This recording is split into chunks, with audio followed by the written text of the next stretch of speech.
My name's Keith, and I worked at Morrison's for 23 years, but I've had to give up work because my eyes failing rapidly. For years, I've been very stubborn on accepting help, but with family and friends and certain people who work in the industry persuaded me, and once I did, it was like a snowball. It was like a firework going off. So Keith was born prematurely and he had lots of things wrong with him, a very poorly little boy, and it took several weeks before we could concentrate on his eyes. Ophthalmos, bulbous eyes that means, and he was born with congenital glaucoma. We were sent to Great Ormond Street, lost the sight completely in one eye when he was about 8.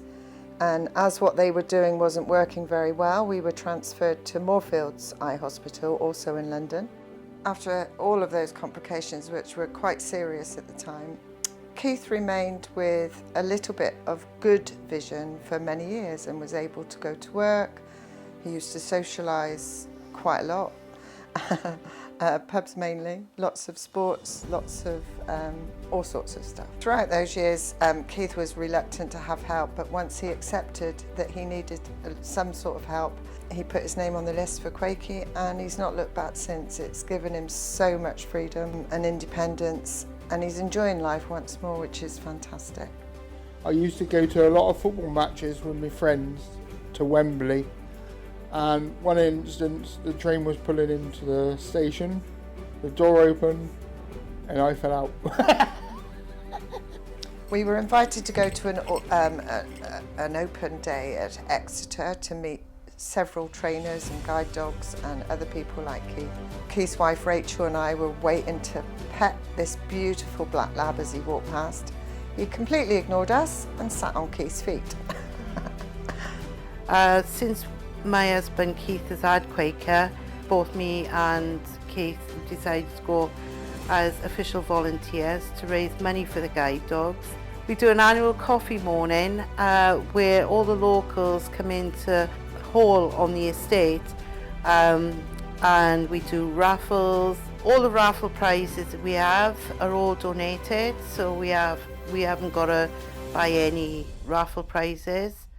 Talking about a man's best friend, Quaker now has given Keith so much confidence. He goes out all the time. He actually went to our wedding and help Keith down the aisle. So really and truthfully speaking, I didn't marry just Keith, I married Quaker as well. Quaker, as always, was the star of the show, like he is wherever he goes. We were planning on taking Quaker out for a walk, a free run, once, in the wind and the rain, and he wanted to go to the loo, which he did go to the loo in the end. As he was going, it was blowing up the road, so Rachel had to chase his business up the road with a poo bag. I never thought I would be a dog lover, but since I have Quaker, my life has changed in so many ways and for the better. Quaker is a normal dog in and around the house and around family, but as soon as we put the harness on, it's like a light switch. It goes over his head and you strap it all up, and he stays still until I give him commands to move. A small opportunity like this could evolve into something remarkable. Take Quaker and Keith for example. Their bond is just unheard of. It's not all work for Quaker. He has plenty of free time and free runs, and he's a family-oriented dog. As soon as he gets his harness on, he just clicks back into work mode. We've recently bought a puppy of our own, and Quaker is just the best role model ever. It's amazing. Do you know what? Before Keith and Quaker, and even I was in the picture, Keith was heavily depressed, meaning he had little to no social interactions. But since Quaker's been on the scene with us, it's as if he's emerged from his shell and become a completely different person.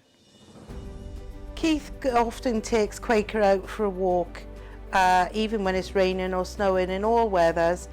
One day we noticed that Quaker doesn't like rain very much. I was walking behind Keith and watching everything that was going on. There was a big puddle in front of us. I was going to say something, but Quaker instantly walked around the puddle and made Keith go straight through the puddle up to his ankles. I find it amazing how Quaker is so well trained. When we're out on street walks around the town, walking around to my friends, walking me around any obstacles. I haven't hit one for a long time, and that's with Quaker's help. The average working dog starts from about 12 to 14 months and lasts until they're around 10 years of age. They have a very vigorous medical MOT then. If their limbs and everything else are okay, then they will be allowed to work on until they're 11. Absolutely no money taken from you at all. The dog is completely free. All his vet fees, his food and everything like that is all free. That's why so many people like to do the volunteering, like me and Keith, to pay back just a little bit of what they have given us.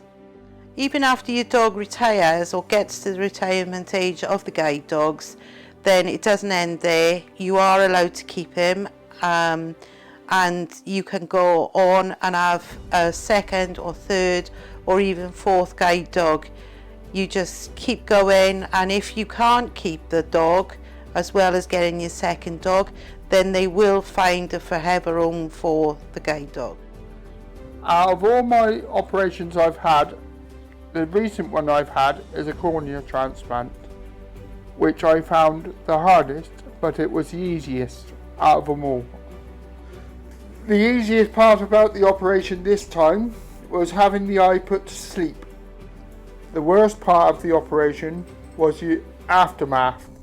The surgeon said I had to lie on my back for 4 whole days without moving. Quaker was bloody suffocating me for the whole time. He was literally sat on my lap. Rachel, my lovely wife, had to literally drag Quaker out to go to the loo because he wouldn't leave my side, ever. Thank you so much for listening to Quaker and I's story. If you're interested in learning more about people like Keith and Quaker, just visit guidedogs.org.uk, and don't forget Quaker's got his own Facebook page, so see what he gets up to. Quaker changed my life and I wouldn't have it any other way.